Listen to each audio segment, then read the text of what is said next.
La historia de los Champollion comienza al pie de los Alpes, en Grenoble. A principios del siglo XIX, la ciudad es una de las cunas de la Revolución Francesa.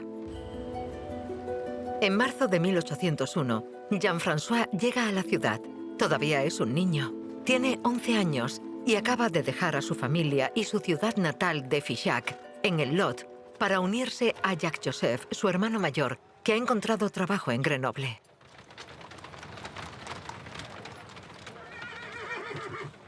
La madre era analfabeta y eran 5 hermanos. Jean-François era el Benjamín.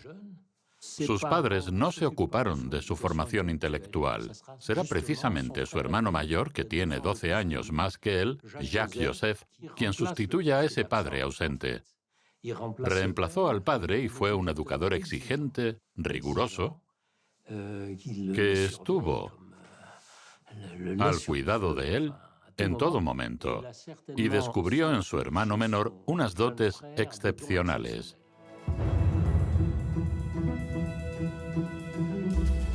Jacques-Joseph ha encontrado trabajo en el comercio, pero su verdadera pasión son los libros. Este autodidacta sabe griego antiguo y está loco por la historia. Para su hermano menor, busca la mejor formación. Rápidamente, Jacques-Joseph Champollion tiene una biblioteca privada con autores clásicos, pero también con autores de lenguas orientales. Así que este será el primer terreno abonado en el que Jean-François Champollion podrá trabajar. Adora los libros, investigar y consultar los libros de la biblioteca privada de su hermano. Y le deja mensajes diciéndole: ¿puedes traerme tal libro? Porque su sed de conocimiento era insaciable. Jacques-Joseph, he encontrado varios libros en tu biblioteca que me han gustado mucho. Hay preguntas para las que necesito respuesta, sobre todo las que tienen que ver con la historia natural de la Biblia. ¿No tienes un libro que hable de la historia natural en los libros sagrados? Si tuviéramos que calificar hoy a Jean-François Champollion, diríamos que tenía altas capacidades, es decir, un alto potencial intelectual. Si observa su carrera y su personalidad, se ajusta a ese perfil. Era un niño que iba mal en la escuela, que sacaba malas notas, pero dedicaba mucho de su tiempo a estudiar su materia predilecta, las lenguas orientales.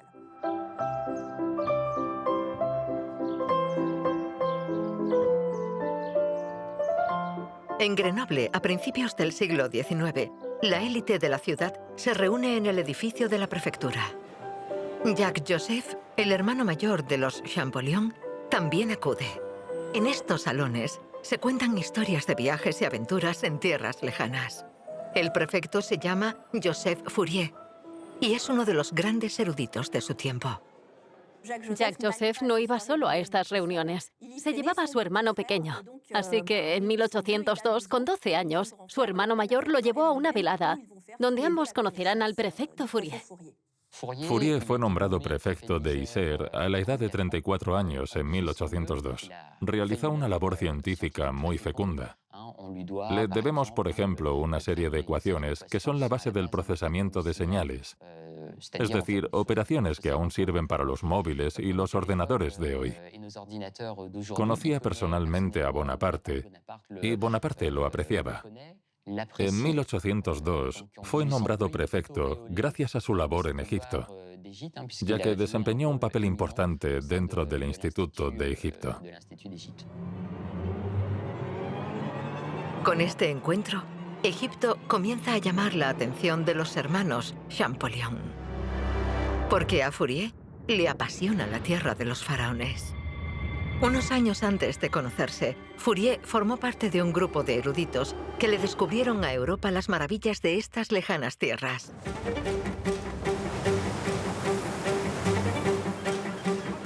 El 19 de mayo de 1798, Joseph Fourier forma parte de una fuerza expedicionaria que zarpa de Tolón en el mayor secreto.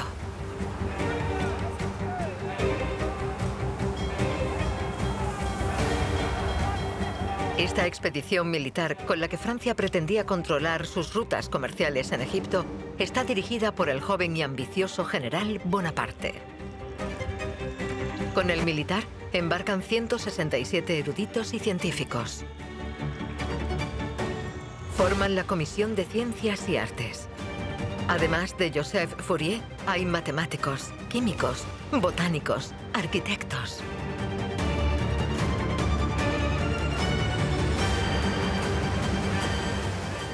Será la culminación, en cierto modo, del siglo de las luces, ya que el trabajo que estos eruditos y artistas realizarán en Egipto es absolutamente excepcional. Recorrieron ese país, lo investigaron desde todos los ángulos, estudiando su historia y el Egipto de su tiempo. Estudiaron la fauna, la flora, los minerales, todo, absolutamente todo. Es algo excepcional. Gracias al trabajo de Joseph Fourier y de los estudiosos de la comisión, se realiza un verdadero inventario de Egipto.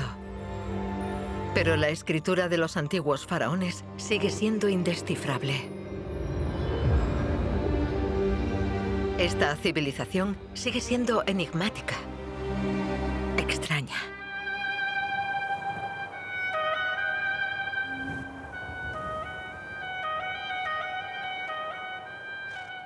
Entre Joseph Fourier y Jacques Joseph se establece una amistad gracias al interés mutuo en el antiguo Egipto, y el mayor de los Champollion se sumerge en esta civilización milenaria. A principios del siglo XIX, Egipto despertaba un gran interés en todo el mundo, y cada vez más estudiosos se apasionaban por sus jeroglíficos, pero el misterio de esta escritura seguía intacto. Jacques Joseph Champollion alberga una esperanza un tanto loca. ¿Y si su hermano pequeño, ese niño superdotado, fuera el elegido?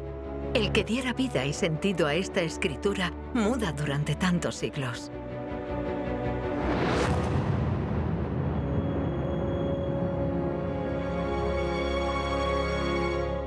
Hay documentos en los archivos que demuestran que Jacques Joseph indagó entre los expertos para saber qué se estaba investigando en el campo de la egiptología en ese momento y en el ámbito de los jeroglíficos.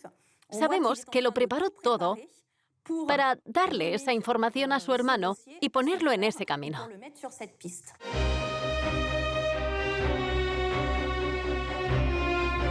En el otoño de 1807, a la edad de 17 años, tras 3 años en el Liceo de Grenoble, Jean-François Champollion llega a París. Por fin podrá dedicarse a su pasión, el estudio de lenguas exóticas.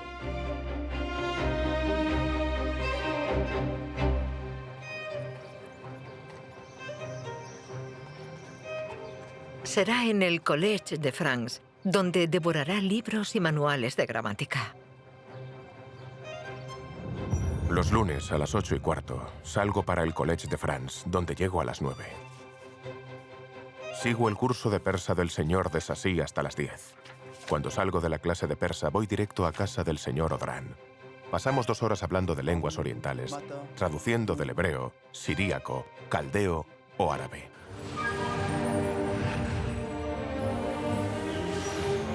Champollion aprende con los más grandes lingüistas, como Silvestre de Sassy, que desde hace años intenta sin éxito descifrar los jeroglíficos.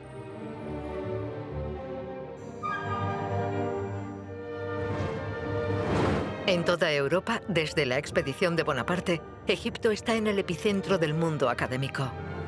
La carrera para descifrar los jeroglíficos ha comenzado. Heine en Alemania. Åkerblad en Suecia.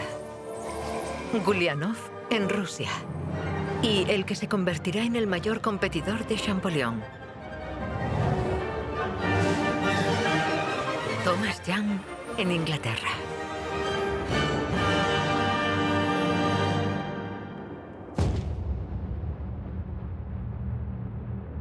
El joven Champollion también se decide. En pocos meses, con su hermano, traza un plan de batalla. Una estrategia que le debe permitir descifrar.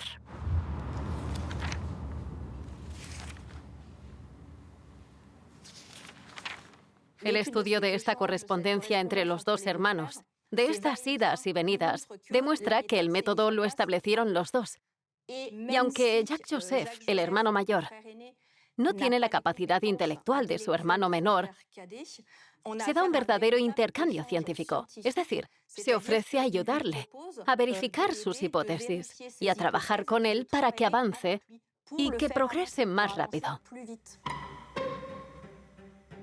No te desanimes con los textos egipcios. Una letra te llevará a una palabra a una frase y una frase a todo. Trabaja siempre para que pueda verificar tu trabajo por mí mismo. Jacques Joseph dirige el trabajo de su hermano desde Grenoble. Por consejo suyo, en la primavera de 1809, Jean-François empuja la puerta de una iglesia parisina, la iglesia de San Roque.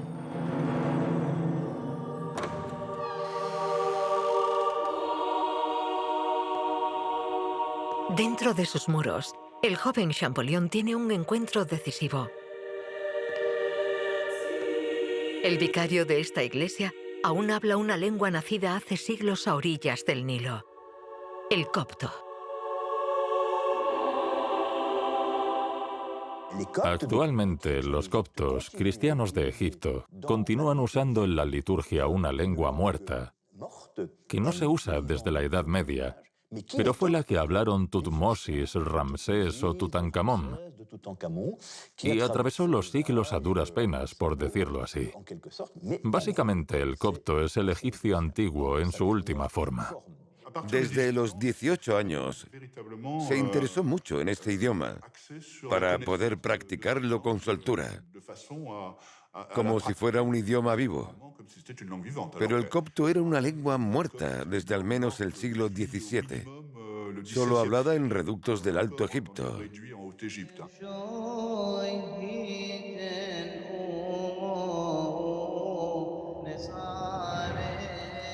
Hermano, trabajo y me dedico por completo al copto.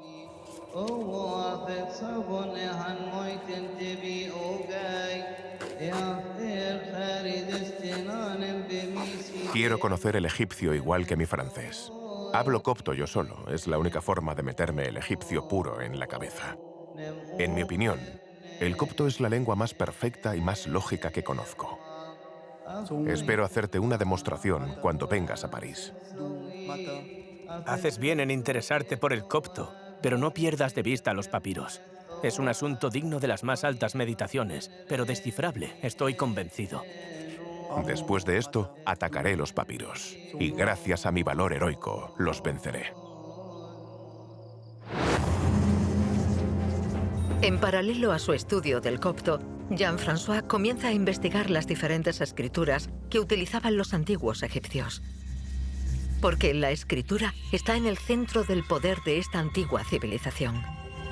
Solo una élite, los escribas, dominaba estos signos.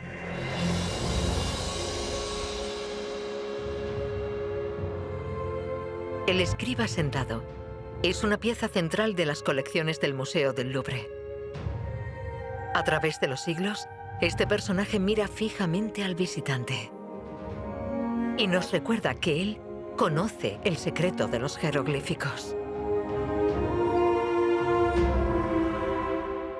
El poder en Egipto se basa en la escritura, ya que gracias a ella se realizan los ritos religiosos y se controla la maquinaria administrativa. La nobleza egipcia es una élite administrativa. No hay mayor honor que saber leer jeroglíficos, que conocer sus secretos. Es la marca que distingue a la civilización egipcia de sus pueblos vecinos. En el departamento egipcio del Louvre se guardan documentos religiosos, comerciales y administrativos. Bajo la pluma rápida de los escribas, los signos jeroglíficos se simplifican.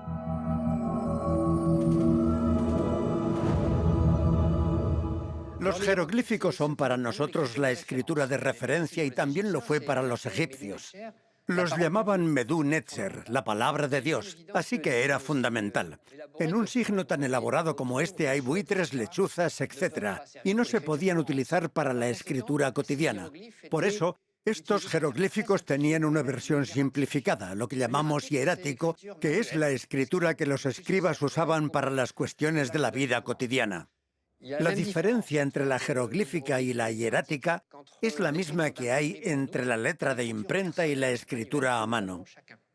Si se compara una carta escrita a mano y su transcripción impresa, se aprecia que formalmente no tienen nada que ver. Pues esto es exactamente lo mismo.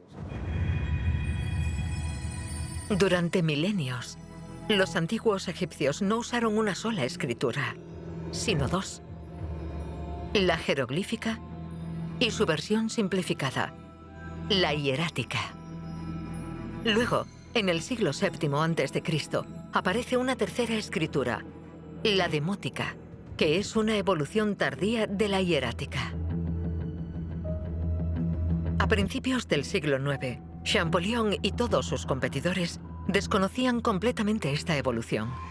Nadie entendía realmente el vínculo entre estas tres escrituras egipcias antiguas.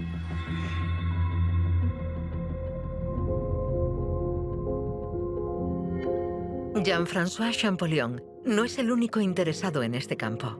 Al otro lado del Canal de la Mancha, en las salas del Museo Británico, su competidor inglés, Thomas Young, trabaja sin descanso.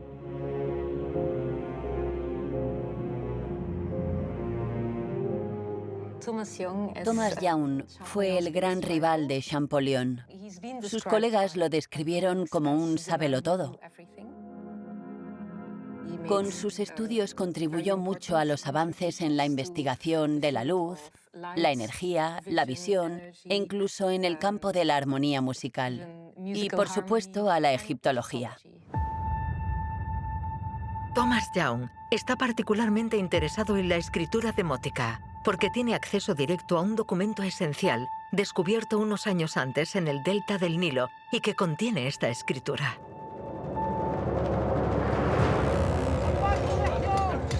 En julio de 1799, en el pequeño pueblo de Rosetta, el teniente francés Pierre-François Xavier Bouchard desentierra una estela grabada con tres escrituras: griega, jeroglífica y demótica. El soldado se da cuenta en el acto de que tiene ante él un documento único. Se dan cuenta inmediatamente de la importancia de la piedra de Rosetta porque saben leer griego. Y en el texto griego pone que ese mismo mensaje será publicado en las tres escrituras en todos los templos de Egipto. Como saben leer griego y es la primera vez que tienen un texto bilingüe, concluyen que bastará comparar las palabras griegas con los signos jeroglíficos para descifrar los jeroglíficos. Rápidamente, gracias al proceso de estampación, se realizan varias copias de la piedra. En el mundo académico, el descubrimiento de la piedra de Rosetta es una noticia extraordinaria que se extiende por todas las capitales europeas.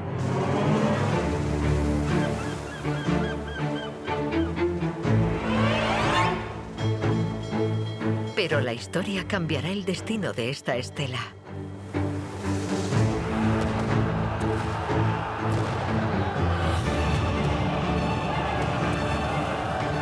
Durante la batalla naval de Abukir contra los ingleses, la flota francesa es destruida.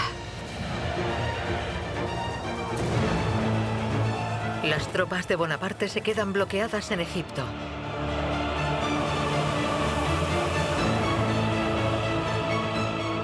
Y en agosto de 1801, los últimos combatientes y los estudiosos de la comisión se rinden a las tropas del monarca británico. Hay un problema. Hay un problema porque los ingleses quieren apoderarse de todos los documentos, y en particular de la piedra de Rosetta, que está en Alejandría. Así que habrá más que una negociación, un enfrentamiento entre los estudiosos y artistas de un lado y los oficiales ingleses del otro. Los ingleses quieren apoderarse de todo. Los franceses no quieren darles nada. Los ingleses intuyen la importancia de la piedra de Rosetta. Insisten. Les dejan todos los documentos a los franceses, pero se llevan algunas piezas. En particular, la famosa piedra de Rosetta, que depositan inmediatamente en un barco británico y parte hacia Londres.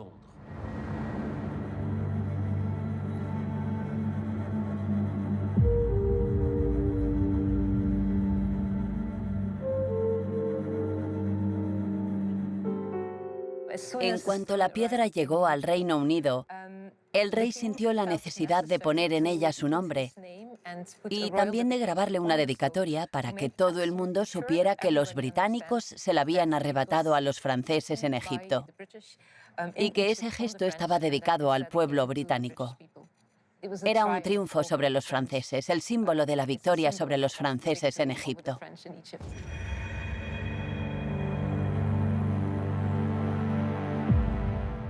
Las tres escrituras de la estela reflejan la cultura de la época, la sociedad de la época.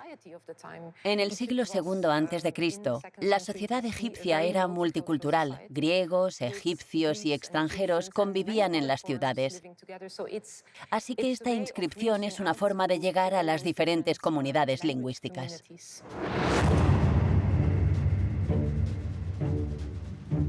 Publicada en el 196 a.C., durante el reinado del faraón Ptolomeo V, la piedra de Rosetta describe los honores que se le deben rendir al soberano en los distintos templos del país.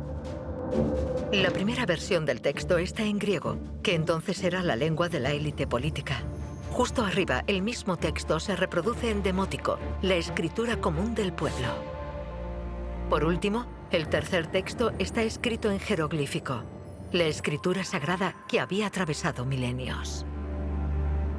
Más de 10 años tras su descubrimiento, esta estela no es la clave tan esperada. Su estudio no revela los secretos de los jeroglíficos. A pesar de todos los esfuerzos de los eruditos que trabajan con las copias, no se encuentra ninguna correspondencia entre el texto griego y su versión jeroglífica. Para Young, y por supuesto para Champollion, el demótico se convierte en un objetivo prioritario, porque la clave puede estar en comprender esta tercera escritura presente en la piedra.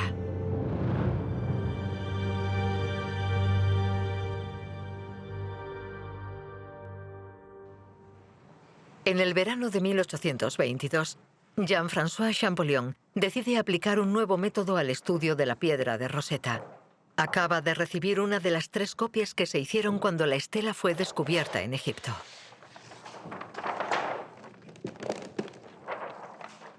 Este documento que tenemos aquí es una de las 3 reproducciones realizadas sobre la propia piedra en 1799.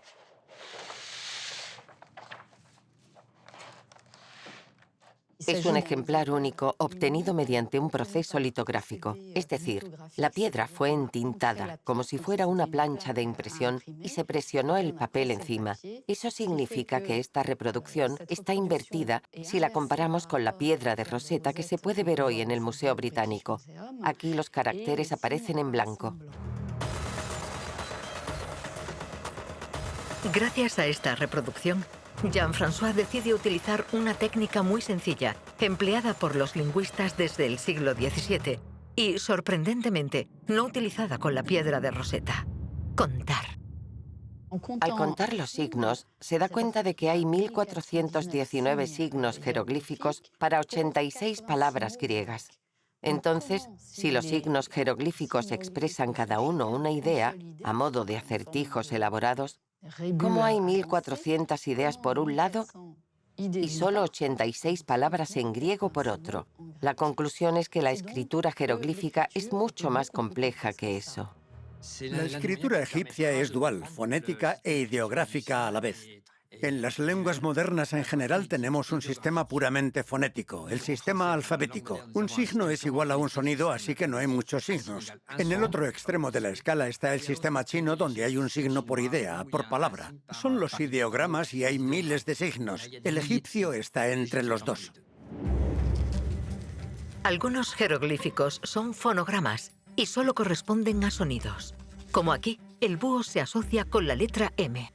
Otros cambian su naturaleza en función de su empleo, como este, que utilizado solo es un ideograma y corresponde al concepto casa. Pero cuando se asocia con otros signos, como aquí, con el jeroglífico de la boca y las piernas, adquiere un valor fonético y produce el sonido par, para formar la palabra pairi, que en egipcio antiguo significa salir o subir. Por supuesto, todo esto sigue siendo un gran misterio para Champollion.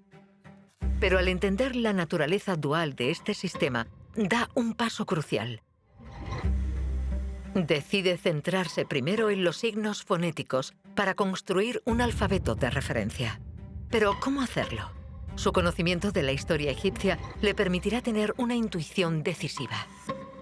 La clave está quizá en los nombres de los faraones de la dinastía 32, conocida como Ptolemaica, porque estos faraones no son egipcios. Desde las conquistas de Alejandro Magno en el siglo IV a.C., hay una élite griega en el gobierno de Egipto. Estos reyes se consideran faraones y adoptan la religión de los egipcios, pero utilizan el idioma griego. Para Champollion no hay duda. Si se quería escribir el nombre griego de estos faraones en jeroglífico, solo podían usar signos alfabéticos que reproducirían los sonidos. Es una intuición maravillosa. Champollion se da cuenta muy rápido de que soberanos como Ptolomeo, o reinas como Cleopatra, Berenice, etc., tienen nombres griegos.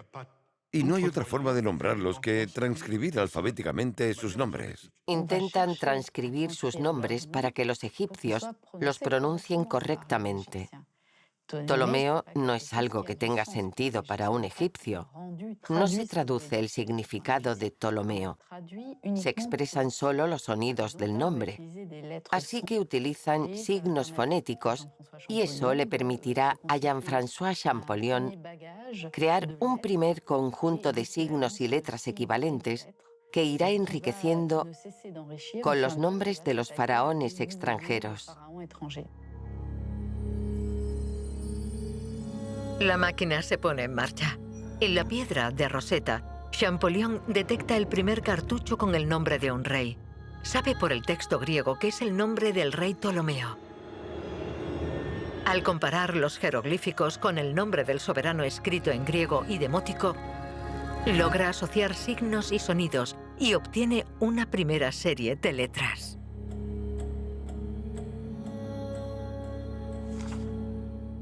En cuanto veía una publicación o sabía de un viajero que había regresado de Egipto, copiaba cualquier pequeña inscripción que hubiera recogido en sus documentos. Precisamente, estaba deseando tener más ejemplos para avanzar y ver con qué documento veía la luz.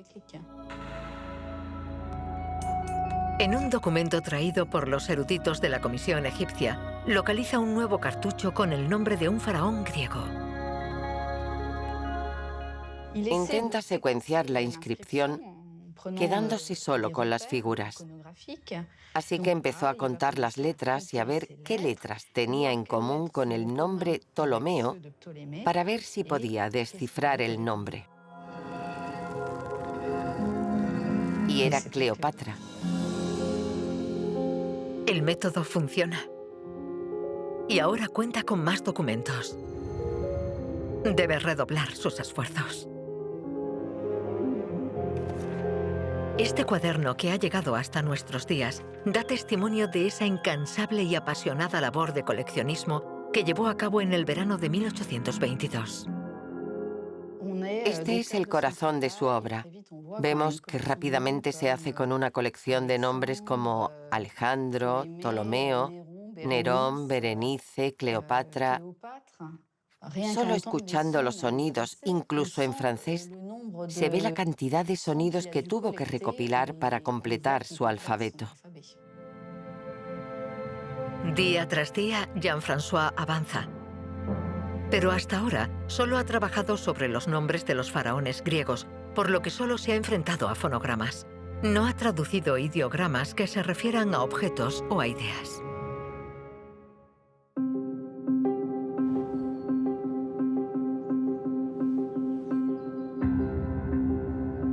cambió la mañana del 14 de septiembre.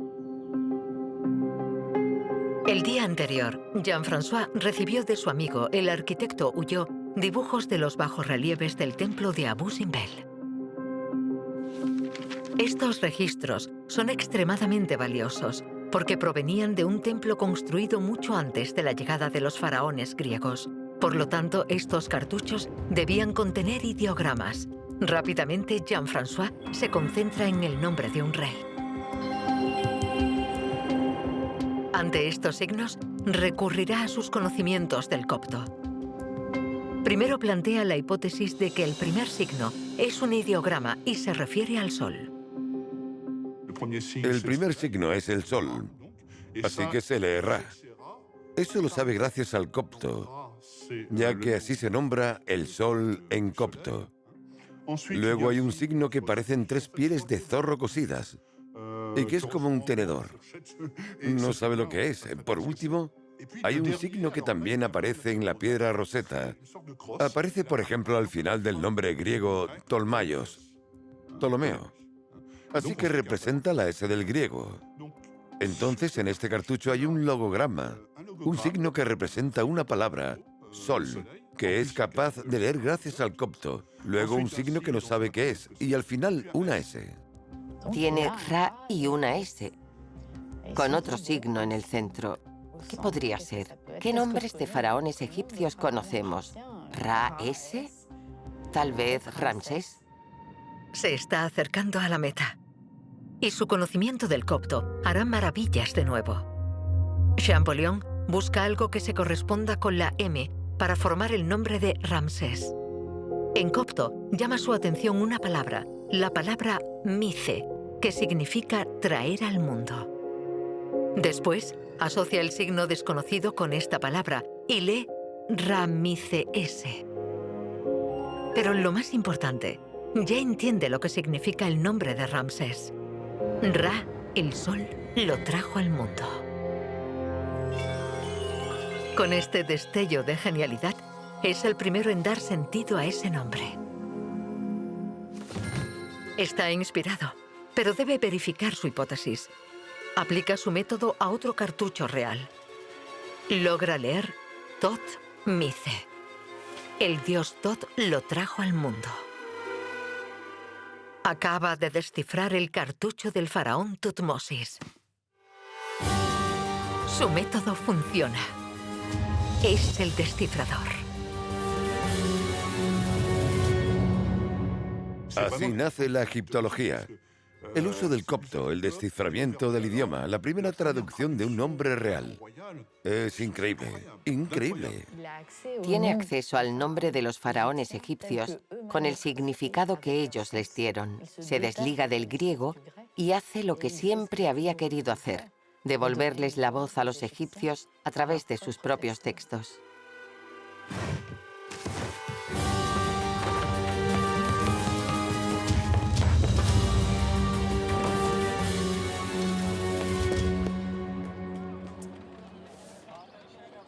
Los minutos que siguen al descubrimiento fueron contados unos años más tarde por el sobrino de Jean-François Champollion. Un relato que forjará la leyenda. ¡Lo he conseguido!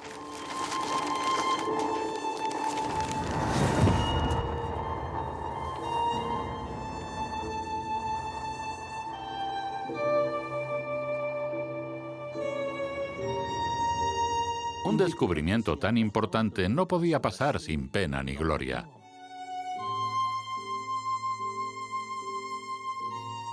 Tenía que suceder algo excepcional. Así que me puedo imaginar que Jean-François corrió a la casa de su hermano gritando «¡Lo he conseguido!» y luego se desmayó. Es posible. Me parece lógico.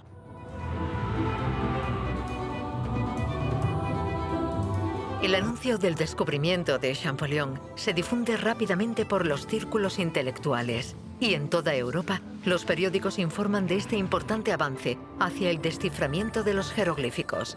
El propio Luis XVIII es informado del descubrimiento Para el gran público, Champollion se ha convertido en el egipcio. Pero Jean-François sabe que para que su éxito sea total, debe poner a prueba su sistema lo antes posible sobre el terreno, en Egipto.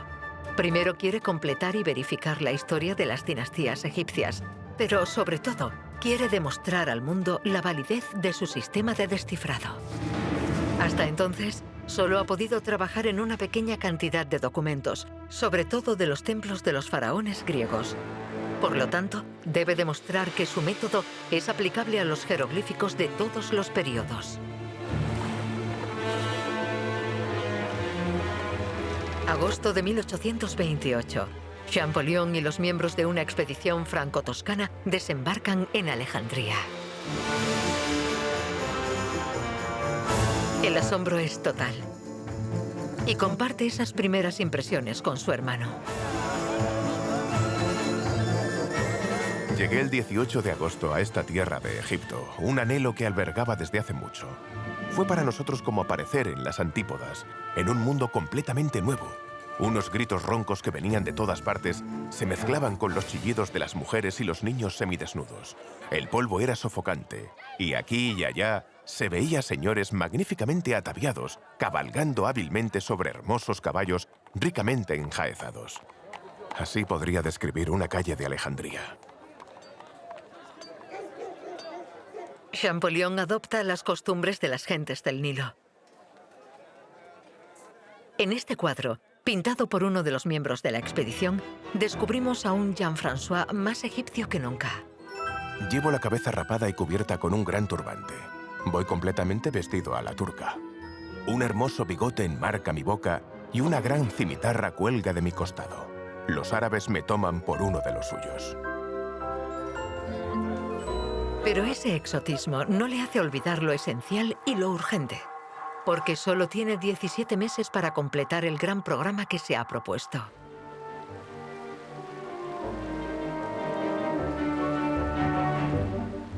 Primero debe remontar el Nilo en barco. Una parada en la ciudad real de Tebas le permitirá a Champollion explorar un poco. Luego, los barcos deben avanzar hasta la segunda catarata y entrar en Nubia, donde los eruditos llegarán a los grandes templos de Abu Simbel.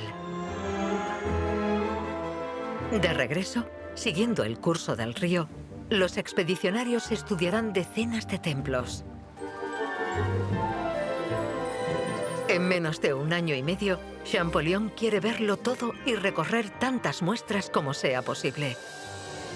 Incluso estando a miles de kilómetros, su hermano lo acompaña. Las cartas que le escribe a su hermano desde Egipto son un diario de viaje. Le describe lo que ve, lo que siente, cómo quiere estudiarlo, cuáles son sus planes. Desgrana su proyecto científico a lo largo de estas cartas y también sus emociones. Nos lleva con él por Egipto.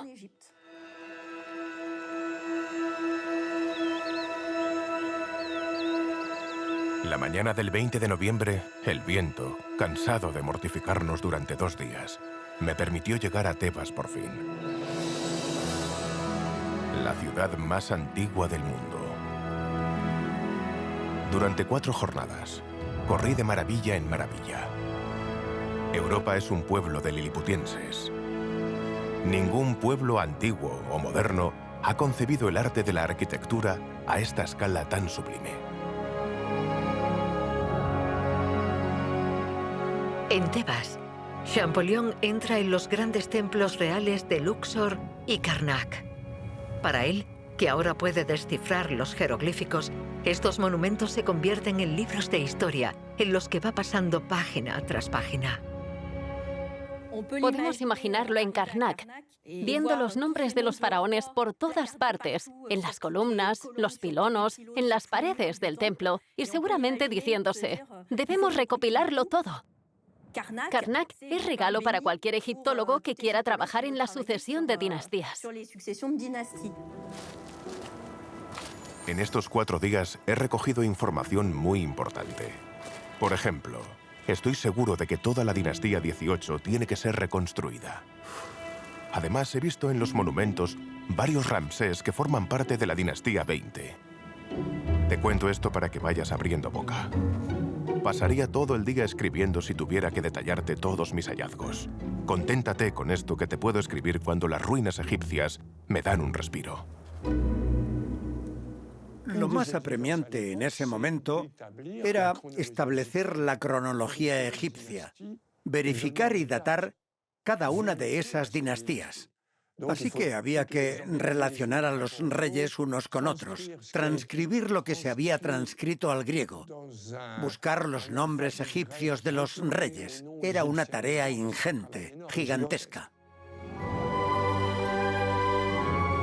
Champollion sabe que gracias a las inscripciones de los templos de Tebas, podrá verificar gran parte de las dinastías y la cronología de los faraones del Imperio Medio. Todas sus esperanzas están puestas en Abu Simbel, porque sabe, gracias a la historia de los primeros exploradores, que este templo construido bajo el reinado de Ramsés II contiene grandes textos y cree que allí podrá probar ante el mundo la validez de su sistema de descifrado. Después de varias semanas de navegación, varios colosos de más de 20 metros de altura emergen repentinamente del desierto. Todas las batallas que libró se resolvieron en Abu Simbel. Vino a verificar sus propias hipótesis para ofrecerle al mundo académico la prueba definitiva de la validez de su sistema. Así que la apuesta personal era considerable. Los templos de Abu Simbel se descubrieron solo 15 años antes de la llegada de Champollion. Los colosos todavía estaban parcialmente sepultados bajo la arena.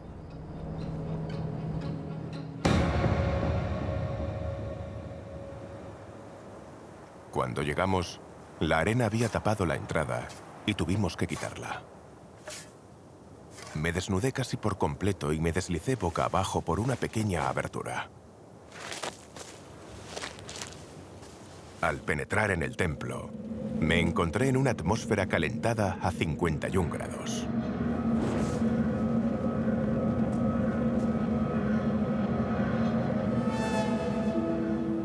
La primera sala está sostenida por 8 pilares contra los que se apoyan otros tantos colosos de 9 metros cada uno, que representan a Ramsés el Grande. En ese momento, Champollion sabe que él es el único hombre que puede dar voz a este templo milenario.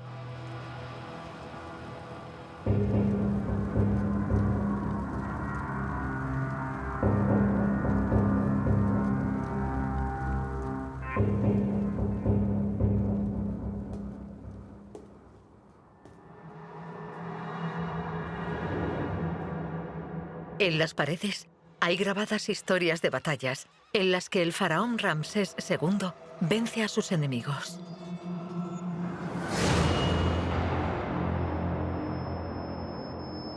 En el fondo del templo, Jean-François descubre un gran texto grabado entre 2 columnas. Centrándose en estas inscripciones, en unos días, el descifrador realizará un trabajo extraordinario que confirmará la validez de su sistema.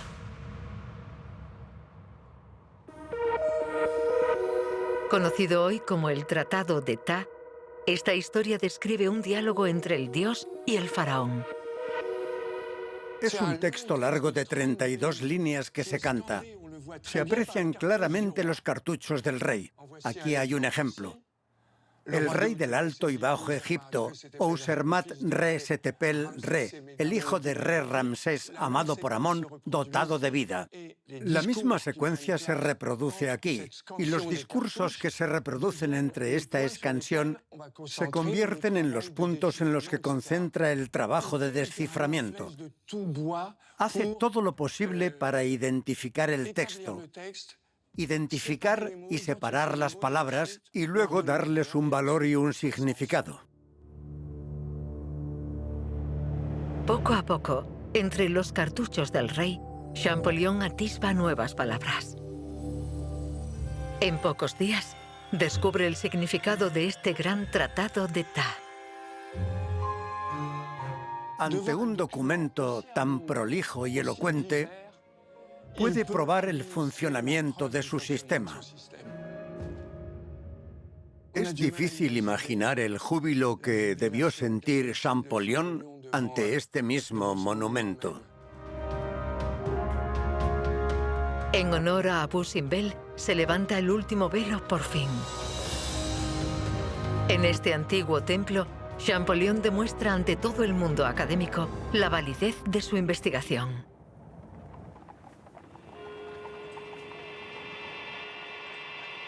El 4 de marzo de 1830 regresa a París. Tras meses de viaje, su hermano recibe a un hombre exhausto. Cuando llega a París a principios de 1830, le espera mucho trabajo. Así que está completamente abrumado por lo que tiene pendiente. Además, siente un enorme cansancio. Y tal vez la enfermedad está comenzando a hacer mella en él.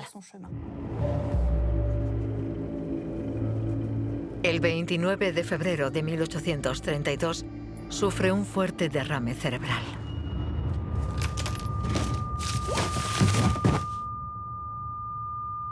En pocos días, el descifrador se ve postrado en un semicoma.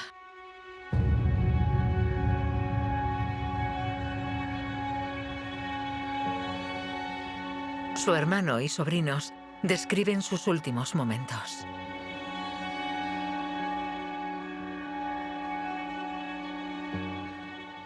Jean-François Champollion, en su lecho de muerte, tiene la impresión de que se está preparando un ceremonial para su paso al reino de Osiris, para su segunda vida después de la muerte. Tiene que estar listo para viajar en la barca al reino de Osiris, al campo de juncos. Así relata a su sobrino cómo expiró el descifrador. Ali le levantó la cabeza y le puso las manos ya frías sobre su traje árabe y los cuadernos egipcios. Sus ojos medio apagados lanzaron un último fulgor al contemplar fascinado sus preciadas reliquias. Y más allá, Tebas.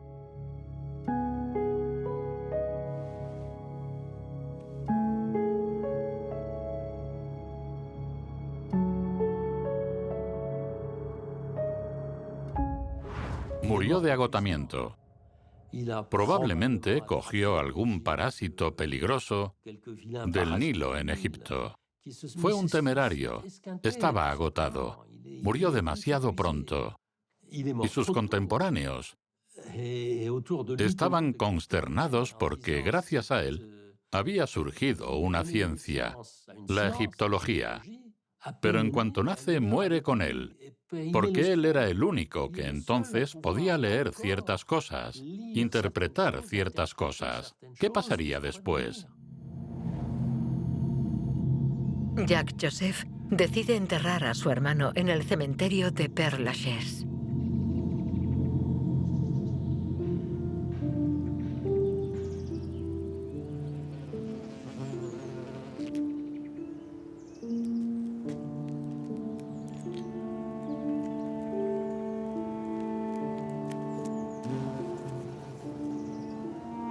Después de la terrible catástrofe que nos ha golpeado, procuro perderme en mis recuerdos y pienso en él sobre todo. Es él el que ocupa mi pensamiento en exclusiva. No falta nada en su gramática egipcia.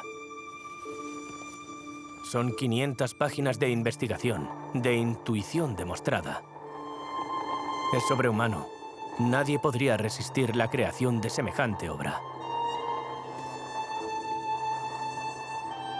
No me queda nada más que hacer.